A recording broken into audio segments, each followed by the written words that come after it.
Welcome to Conversations in the Clinic. I'm Dr. Kelly. Today we are talking pickleball injuries. And one of the common injuries that we see in pickleball is people come in and they complain about their shoulder hurting, which is interesting because usually that's a tennis related injury or that's a baseball related injury. And shoulder, the shoulder is God's joke to the world, right? The shoulder joint and its anatomy and physiology are complicated. And if you think about it, it's like having a golf ball on a tee. It's a big round surface on a tiny little concave semicircle surface.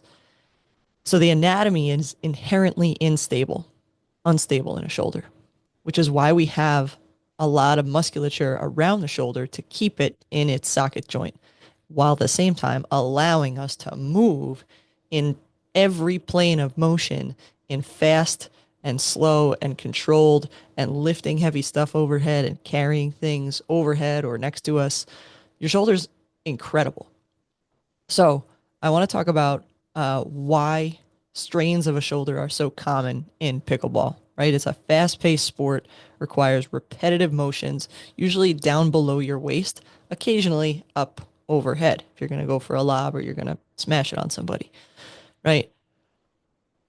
That can place significant stress on your shoulder joint, particularly your rotator cuff. And your rotator cuff are four tiny little muscles that do the fine motor movements of this big giant joint.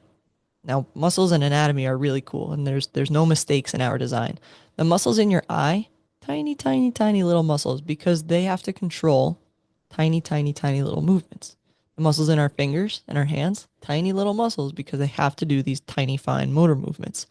The muscles in your shoulder, the muscles in your hip, generally big muscles. Big muscles, big movements. Now, of course, they have some littler muscles underneath there. If you peeled back all the layers, you would see those little muscles. And that's what the rotator cuff is. So if your rotator cuff is undertrained or underprepared for the demands that you're about to put on it by doing an overhead smash or a lob or being repetitively up and overhead, like you commonly see in tennis, it can get mad at you. That's what I call a strain. It's just the muscle's mad at you. It's overworked and it's complaining. Just like if you got overworked, you would complain. You'd go home to mom, dad, brother, sister, husband, wife, and you would complain that boss is working you too hard. That's what pain typically, musculoskeletal pain typically presents as. So,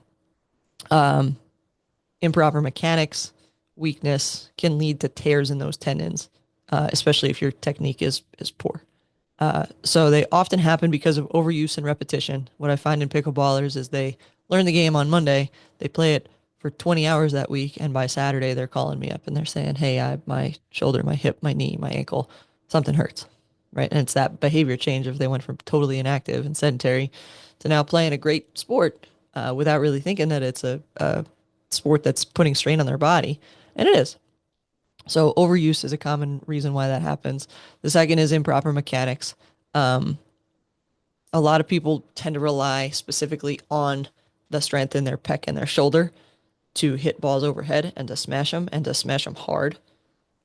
When really that all should be coming like from your core. I like to use the phrase, you don't fire a cannon from a rowboat. If you fired a cannon from a rowboat, the rowboat would go 100 feet backwards and the cannonball wouldn't go that far. But if you fire a cannon from a military ship, if you fire a cannon from a battleship, the cannon goes far and the ship stays still. Your core is the ship. Your shoulder or your leg is the cannon. So if you go to smash a ball and you have really bad core stability, your shoulder's going to compensate and try to do jobs that it's not designed to do, which is keep you stable. No, you want this to be mobile. You want your core to be stable.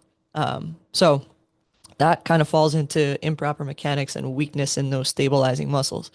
And I just touched on it, but those strong, sudden, forceful movements, we live in a society right now where we don't move fast.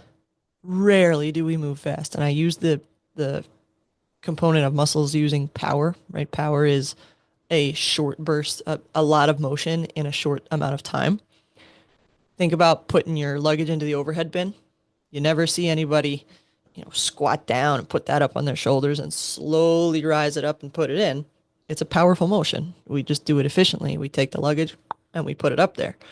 And if we're not prepared to do that, people get hurt. It's just a matter of being prepared for the demands that you're putting on your body. You're going to hear me say that a lot in this podcast.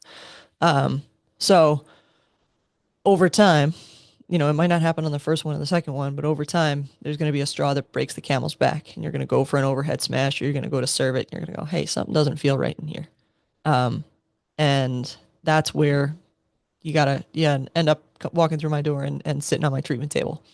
So to make that not happen, we have to make sure that we have good, strong core muscles and good mechanics as we're learning and progressing this game. We also have to make sure that we're preparing our body and we're not just going out and playing pickleball, which is awesome. Listen, pickleball is the gateway drug to getting healthy.